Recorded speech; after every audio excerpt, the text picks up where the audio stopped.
السلام علیکم ورحمۃ اللہ وبرکاتہ۔ تمام دوست احباب، امید کرتا ہوں خیریت سے ہوں گے۔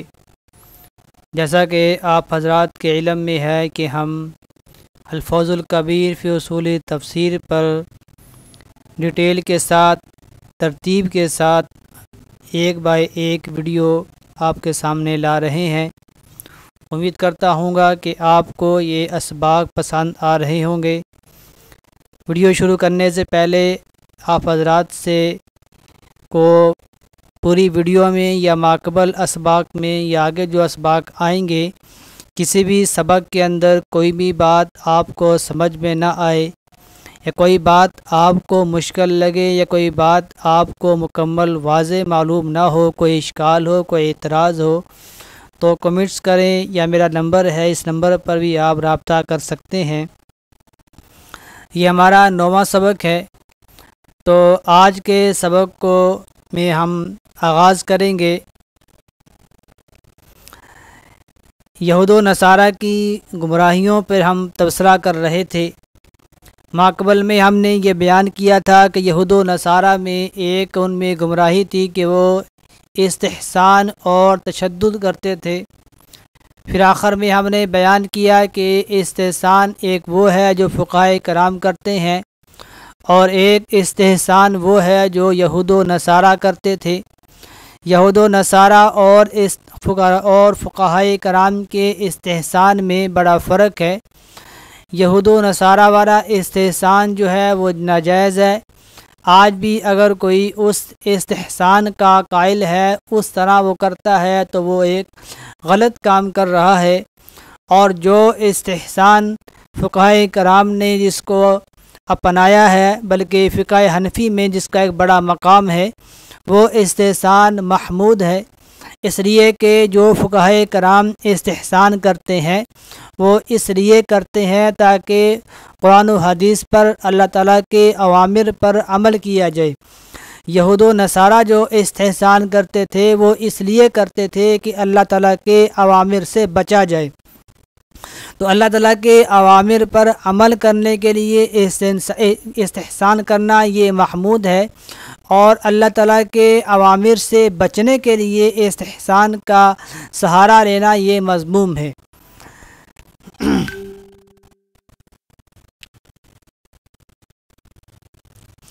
اسی طرح یہود و نصارہ جو تھے، ان کے تساہل کا سبب کیا ہے؟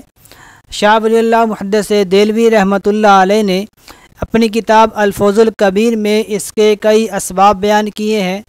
ان کا پہلا سبب یہ تھا کہ وہ نفس پرستی اور شہوت پرستی کے مرض میں مبتلا ہو گئے تھے۔ حضرت شاہ صاحب رحمۃ اللہ علیہ فرماتے ہیں، ویسے تو ساری دنیا کے تمام انسان، اکثر لوگ جو ہیں وہ نفس پرستی کے بیماری کی مرض میں مبتلا ہو جاتے ہیں، جیسا کہ قرآن مجید میں ہے، ان النفس لامارۃ بالسوء الا ما رحم ربی۔ لیکن تو لہٰذا یہود و نصارہ یہودی بھی نفس پرستی میں مبتلا ہوئے، اور عام لوگ بھی اس میں مبتلا ہوتے ہیں۔ وجہ فرق یہ ہے کہ عام لوگ جب نفس پرستی میں مبتلا ہوتے ہیں اس کو اپنی بیماری شمار کرتے ہیں، اپنی کمی شمار کرتے ہیں، لیکن یہودی جو تھے اپنی اس کمی کو صحیح کرنے کے لیے اپنی اس کمی کو کمی شمار نہیں کرتے تھے، بلکہ اس کو صحیح کرنے کے لیے اور صحیح طرح لوگوں کو دکھلانے کی کوشش کرتے تھے۔ اس لیے کہ ایک آدمی گناہ کرتا ہے اور گناہ کو گناہ سمجھے تو وہ گناہ کا وبال کم ہے، لیکن ایک آدمی گناہ کرے اور گناہ کو گناہ ہی نہ سمجھے، اس کا وبال زیادہ ہوتا ہے۔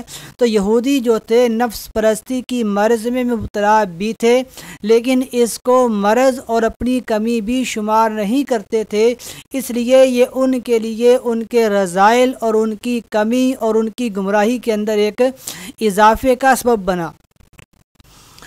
یہودیوں کی سب سے آخری گمراہی یہ ہے کہ انہوں نے جناب رسول اللہ صلی اللہ علیہ وسلم کی بعثت کو نہیں مانا۔ آپ صلی اللہ علیہ وسلم کی رسالت کو نہیں مانا، جناب رسول اللہ صلی اللہ علیہ وسلم کی نبوت کو انہوں نے نہیں مانا، اور آپ صلی اللہ علیہ وسلم کی نبوت کے نہ ماننے پر انہوں نے کئی طرح کے اعتراضات کیے ہیں۔ پہلا اعتراض یہ تھا کہ آپ صلی اللہ علیہ وسلم نے تعدد ازواج کی ہیں، آپ کی ازواج میں بہت زیادہ کی جو تعداد ہے وہ زیادہ تھی، 11 تعداد آتی ہے، اور حتیٰ دیگر جو انبیاء کرام بنی اسرائیل میں آئے تھے ان کی تعداد کم ہے۔ تو یہود و نصارہ کو ایک بڑا اعتراض یہ تھا کہ جی آپ صلی اللہ علیہ وسلم اگر نبی ہے تو یہ ازواج سے زیادہ نکاح کیوں کرتے ہیں، حالانکہ یہ ان کی کم فہمی اور کم عقلی کی دلیل تھی، اس لیے کہ اگر پیغمبر صلی اللہ علیہ وسلم کو نفس پرستی نعوذ باللہ کے ہوتی تو آپ جوانی کی عمر کے اندر آپ تعدد ازواج کرتے، جو کہ اس معاشرے میں کوئی کمی اور کوئی عیب بھی نہیں تھا۔ لیکن آپ ہم دیکھتے ہیں تاریخ کے اندر جناب رسول اللہ صلی اللہ علیہ وسلم نے پہلا نکاح کیا 25 سال کی عمر کے اندر، اور آپ کی جو زوجہ بن رہی ہیں حضرت خدیجہ الکبریٰ رضی اللہ تعالی عنہا، ان کی عمر اس وقت 40 سال سے زائد ہے۔ تو پہلی خاتون جس سے آپ نکاح کر رہے ہیں وہ 40 سال سے زائد ان کی عمر ہے، اور وہ پہلے کسی اور سے ان کا نکاح ہوا تھا، یعنی وہ باکرہ بھی نہیں ہے۔ تو لہٰذا اگر پیغمبر صلی اللہ علیہ وسلم نے تعدد ازواج کر رہی ہوتی، یا آپ جو ہے اس طرح جو آج کل کے رواج ہے نفس پرستی جیسے مرض کی وجہ سے کرتے تو آپ جوانی میں کرتے، تو آپ کا جوانی کے اندر ایک نکاح کرنا اس بات کی دلیل ہے کہ آپ نے کوئی خواہشات نفسانی یا نفس پرستی کے لیے یا عیش و عشرت کے لیے تعدد ازواج نہیں کیے۔ اب سوال یہ پیدا ہوتا ہے کہ اسلام کا دعویٰ کرنے کے بعد، نبوت کا دعویٰ کرنے کے بعد آپ نے تعدد ازواج کیوں کیے؟ تو اس کا ایک جواب یہ ہے کہ آپ نے کئی خاندانوں کے ساتھ اس لیے آپ نے جو ہے نکاح کیے تاکہ اسلام کا راستہ ہموار ہو جائے۔ جیسا کہ یہودیوں کے سردار جو تھا ہوئی بن اخطب کی بیٹی کے ساتھ آپ نے حضرت صفیہ رضی اللہ تعالی عنہا، ان کی بیٹی کے ساتھ آپ نے نکاح اس لیے کیا تاکہ اس کے خاندان والے، اس کے قبیلے والے جو ہیں وہ اسلام میں داخل ہو جائیں۔ تو اور دوسری وجہ یہ ہے کہ آپ نے تعدد ازواج اس لیے کیا کہ آپ کی جو باہر کی زندگی تھی وہ تو امت کے سامنے تھی، آپ کی گھریلو زندگی جو تھی وہ امت کے سامنے نہیں تھی۔ اپنی گھریلو زندگی کو بھی امت کے سامنے لانے کے لیے، گھریلو معاملات کو، گھریلو کس طرح گھر والوں کے ساتھ رہا جاتا ہے، ان معاملات کو بھی امت کو بتلانے کے لیے آپ نے تعدد ازواج کیا۔ تو تعدد ازواج جناب رسول اللہ صلی اللہ علیہ وسلم نے اسلام کے لیے کی ہے، اپنی عیش پرستی کے لیے نہیں کیا، جیسا کہ آج کل یہود و نصارہ اس طرح کے اعتراضات کرتے ہیں۔ اور دوسری وجہ یہ ہے کہ ان کو یہ بڑا اشکال تھا کہ جی آپ صلی اللہ علیہ وسلم بنی اسماعیل میں سے کیوں آئے ہیں۔ اصل وجہ یہ ہے کہ یہودیوں کے اندر تقریباً 4000 کے قریب اللہ تعالیٰ نے انبیاء کرام بھیجے ہیں۔ 4000 میں سے وہ سارے کے سارے نبی جو تھے بنی اسحاق علیہ السلام میں تھے، حضرت اسحاق علیہ نبینا وعلیہ السلام کی اولاد میں سے تھے۔ حضرت ابراہیم علیہ نبینا وعلیہ السلام کے 2 بیٹے ہیں، اسماعیل اور اسحاق۔ حضرت اسحاق کی اولاد میں 4000 انبیاء کرام آئے ہیں، وہ سارے کے سارے بنی اسرائیل میں تھے۔ حضرت اسماعیل کی اولاد میں صرف ایک نبی آئے اور وہ ہے محمد الرسول اللہ صلی اللہ علیہ وآلہ وسلم۔ تو ان کو یہ اشکال تھا کہ جی یہ بنی اسماعیل میں سے کیوں آئے ہیں، بنی اسحاق میں سے آتے، حالانکہ ان کو پتہ ہونا چاہیے کہ یہ اللہ تعالیٰ کی مصلحت ہیں، اللہ تعالیٰ جس کی اولاد میں چاہیں اللہ تعالیٰ اپنا نبی بھیج سکتے ہیں۔ اور تیسری جو ان کا اشکال یہ تھا کہ جی ان کی نبوت ابدی کیوں ہے۔ دیگر انبیاء کرام کی جو نبوتیں آئی ہیں وہ ایک وقت کے لیے، ایک زمانے کے لیے تھیں، تو یہ آپ صلی اللہ علیہ وسلم جو تھے ان کی نبوت تو ہمیشہ ہمیشہ کے لیے ہے، اس لیے بھی وہ آپ کی نبوت پر ایمان نہیں لاتے تھے۔ اور چوتھا جو ہے اعتراض یہ تھا کہ جی ان کی شریعت کے اندر اختلاف کیوں ہے، حالانکہ ان کو سمجھنا یہ چاہیے کہ شریعت کے اندر جو اختلاف ہوتا ہے وہ اختلاف امت کے مزاج کی وجہ سے ہوتا ہے۔ بعض چیزیں امت کا مزاج ہوتا ہے کہ اللہ تعالیٰ اس امت کے اندر ان چیزوں کو حرام کرا دیتے ہیں، لیکن بعد میں حالات بدلتے ہیں بعد کی امت والوں کے لیے، تو وہی چیز جو ہے دوسری امت والوں کے لیے وہ چیز حلال بن جاتی ہے۔ تو لہٰذا یہ یہودی جو تھے یہ 4 اعتراض کرتے تھے کہ ان 4 اعتراض کی وجہ سے ہم آپ کو نہیں مانتے، اور اگر دیکھا جائے حقیقت کے اندر یہ 4 اعتراض جو ہیں اس کی حقیقت اور ان کی ویلیو جو ہے یہ بالکل پانی مٹی کے برابر بھی نہیں ہے، کہ بالکل ایک عام ذہن رکھنے والا اور سطحی آدمی بھی اس اعتراضات کو جو ہے بیکار ان کو سمجھے گا۔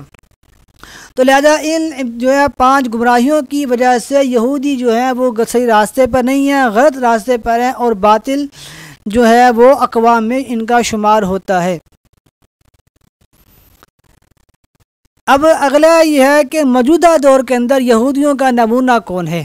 تو موجودہ دور کے اندر یہودیوں کے نمونے کے اندر جو ہے وہ علماء سو ہیں، وہ علماء جو قرآن و حدیث کو نہیں مانتے، وہ علماء جو صحیح احادیث پر عمل نہیں کرتے، بلکہ اپنی بدعات کو، اپنے نفس پرستی کو، اپنی خواہشات پر عمل کرتے ہیں، اور اپنی جو ہے نفس پرستی کو عروج دینے کے لیے، اس کی عیش و عشرت کے لیے وہ بدعات کا سہارا لیتے ہیں، اپنے اکابر کی بات کو لیتے ہیں، قرآن و حدیث کی بات کو نہیں لیتے۔ تو وہ علماء اسی طرح وہ موضوع احادیث کو بیان کرتے ہیں، اپنی بدعات کو اجاگر کرنے کے لیے، اپنی بدعات لوگوں میں پھیلانے کے لیے موضوع حدیث کا سہارا لیں گے اور اس کی بے جا تعویلیں کریں گے۔ تو وہ سارے کے سارے علماء جو علماء سو ہیں وہ آج کے دور میں یہودیوں کا نمونہ ہے۔ تو جس طرح یہودی جو تھے اپنی نفس پرستی، اپنی مال و دولت کے باوجود وہ کامیاب نہیں ہو سکے، اسی طرح یہ علماء سو بھی تمام ہیلے اپنے استعمال کرنے کے باوجود یہ کامیابی سے ہمکنار نہیں ہو سکیں گے۔ یہاں تک ہمارا بیان تھا کہ ہم نے یہودیوں کی گمراہییں، ان گمراہیوں کے اسباب، ان کا رد آپ کے سامنے تفصیل سے بیان کیا۔ آج ہم یہاں سے شروع کر رہے ہیں نصارہ۔ شروع کے اندر شاہ ولی اللہ محدث دہلوی رحمۃ اللہ علیہ نے بڑے 3 گروہوں کا تذکرہ کیا تھا، ایک تھا مشرکین کا، نمبر 2 یہودیوں کا، نمبر 3 نصارہ کا۔ مشرکین کے مکمل اعتراضات، ان کے اسباب، ان کی گمراہیوں کے، ان کے باطل عقائد تفصیل کے ساتھ ہم نے ماقبل میں بیان کر دیے ہیں۔ اسی طرح یہودیوں کے مکمل ان کے عقائد و نظریات، ان کے اسباب، گمراہی کے اسباب جو ہیں، اور ان کی اعتراضات کے جوابات ہم ماقبل میں بڑی ہی تفصیل میں ڈیٹیل کے ساتھ آپ کے سامنے پیش کر چکے ہیں۔ نصارہ کی تھوڑی سی تاریخ بیان کر دیتے ہیں۔ نصارہ جو ہیں یہ نصرانی کی جمع ہے، اور نصرانی جو ہے یہ خلاف قیاس ناصرون کی جمع ہے۔ ناصر اس بستی کا نام ہے جہاں پر جناب عیسیٰ علیہ نبینا وعلیہ الصلوۃ والسلام کی پیدائش ہوئی۔ تو جو لوگ حضرت عیسیٰ علیہ السلام پر ایمان لائے وہ اپنے آپ کو نصارہ کے نام سے منسوب کرتے تھے، ان کو نصارہ بھی کہتے تھے، اور بعد میں پھر یہی نام جو ہے مذہب عیسیٰ کا نام نصارہ جو رکھنے والے اپنے آپ کو نصارہ یا عیسائی کہنے لگے۔ اب یہ ہے کہ جو موجودہ نصرانی ہے، موجودہ عیسائی جو ہیں، کیا یہ جناب عیسیٰ علیہ نبی گینا وعلیہ السلام کے لائے ہوئے دین کے اوپر ہیں یا کسی اور دین کے اوپر ہیں؟ تو یہاں پر اب یہ بات سمجھیں کہ موجودہ جو نصارہ جو ہیں یہ اس مسلک کے اوپر ہیں جو مسلک ساول ہے، نہ کہ مسلک عیسائی۔ اصل میں جب حضرت عیسیٰ علیہ جو ہے دنیا سے چلے گئے ہیں، اللہ تعالیٰ نے ان کو دنیا پہ آسمانوں پہ ان کو زندہ اٹھا لیا، تو ان کے حواری جو تھے بڑی ہی محنت کے ساتھ حضرت عیسیٰ علیہ نبینا علیہ السلام کی باتوں کو، ان کے مذہب کو، ان کے ایمان کو، ان کے احکامات کو بڑے ہی وہ صحیح انجام سے اور صحیح طریقے کے ساتھ لوگوں میں پھیلا رہے تھے۔ تو اس دوران ایک یہودی عالم تھا جس کا نام تھا ساول۔ یہ جو ساول تھا یہ ان نصارہ کو، حضرت عیسیٰ کے ان حواریوں کو بہت تنگ کرتا تھا۔ ہوا یہ اچانک وہ ایک دن اس نے عیسائیت کو قبول کر لیا، اور عیسائیت کو قبول کرنے کی اس نے وجہ یہ بیان کی کہ میں رات کو سویا ہوا تھا، میں نے رات کو خواب کے اندر ایک نور دیکھا، اس نور نے مجھے کہا کہ تم مجھے کیوں تنگ کرتے ہو، مجھے اور میرے ماننے والوں کو تنگ کیوں کرتے ہو؟ تو اس کے بعد میں نے نصرانیت کو قبول کر لیا۔ لیکن حضرت عیسیٰ کے جو حواری تھے وہ اس کو اپنا حواری ماننے کے لیے، اپنا عیسائی نصرانی ماننے کے لیے تیار نہیں تھے۔ ہوا یہ چند دنوں کے بعد ایک آدمی تھا ان جو حواریوں میں سے برناباس جو ہے، یہ اس نے سب سے پہلے پولس کے، ساول کے ایمان کو قبول کیا، اور اس نے بعد میں اپنے حواریوں کو بھی منایا، اور بعد میں ان کو اپنی پارٹی میں، اپنی برادری کے اندر شامل کر لیا گیا۔ تو اس ساول کے اندر عیسائیت کے اوپر بڑی محنت کی، بڑے لوگوں کو اس نے تبلیغ کی ہے، حتیٰ کہ ہوا یہ کہ ایسے لوگ بھی جو یہودی نہیں تھے وہ بھی عیسائیت میں داخل ہو گئے۔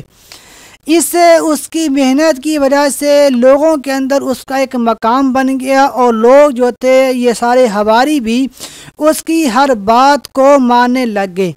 اس ساول نے اپنا نام بعد کے اندر ساول سے اپنا نام تبدیل کر کے اس نے اپنا نام پولس رکھ لیا، اور آج بھی اگر آپ دیکھتے ہیں تو آپ کو مسلک پولس کے نام سے ایک آپ کو فرقہ نظر آئے گا۔ اس پولس نے جب دیکھا کہ میری ہر بات کو لوگ مان رہے ہیں، میری ہر بات کے اوپر عمل کر رہے ہیں، تو پھر اس نے تثلیث، حلول اور کفار مصلوبیت جیسے عقائد باطلہ کا کھل کر لوگوں کے سامنے اظہار کرنا شروع کیا۔ تو چونکہ لوگوں میں اس کا ایک مقام تھا، لوگ اس کی ہر بات کو مانتے تھے، تو لوگوں نے اس نظریے کو قبول کیا، اور آہستہ آہستہ پوری عیسائیت کے اندر تثلیث کا اور حلول اور کفار مصلوبیت کا عقیدہ شامل ہو گیا۔ تو خلاصہ کلام یہ ہے کہ موجودہ نصرانی، موجودہ عیسائی جو ہیں، یہ ان کا بانی پولس ہے، نہ کہ حضرت عیسیٰ علیہ السلام۔ اس لیے کہ کفارہ اور حلول ہے اور تثلیث ہے، یہ ایسے عقائد باطلہ ہیں جن کی ترغیب جناب عیسیٰ علیہ نبینا وعلیہ السلام نے اپنی زمانے میں اپنے حواریوں کو کبھی بھی کسی بھی وقت ان کو نہیں دی۔ اب ہم نے آپ کے سامنے بیان کیا ان کے تین عقائد ہیں، عقائد تثلیث ہے اور حلول ہے، اسی طرح کفارہ مصلوبیت ہے۔ عقیدہ تثلیث نصارہ کی ہاں یہ ہے کہ جی یہ کہتے ہیں کہ اللہ تعالیٰ نصارہ کے نزدیک تین ہیں، اللہ تعالیٰ کے تین انہوں نے اقانیم بنائے ہیں، ایک باپ ہے، ایک بیٹا ہے، ایک روح القدس ہے۔ باپ سے ان کی مراد ہوتی ہے یہ اللہ تعالیٰ کی ذات کو مراد لیتے ہیں۔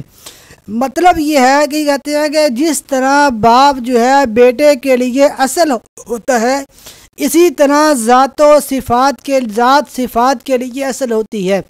عیسائی یہ کہتے ہیں کہ دیکھو جس طرح بیٹا جو ہے، بیٹا سے مراد لیں گے اللہ تعالیٰ کی صفات، اور روح القدس سے یہ مراد لیتے ہیں ملائکہ کی جماعت کو، اور بیٹے سے وہی 10 عشرہ مراد ہیں، عقول عشرہ، جس کو فلاسفہ عقول عشرہ کے نام سے تعبیر کرتے ہیں۔ پھر بعد میں یہ آخر میں یہ بھی کہتے ہیں کہ ہم یہ نہیں کہہ سکتے کہ باپ، بیٹا، روح القدس یہ تین ہیں، پھر تینوں جمع ہو کر ایک ہو جاتے ہیں۔ یہ تین کو تین بھی نہیں کہتے اور تین کو ایک بھی نہیں کہتے۔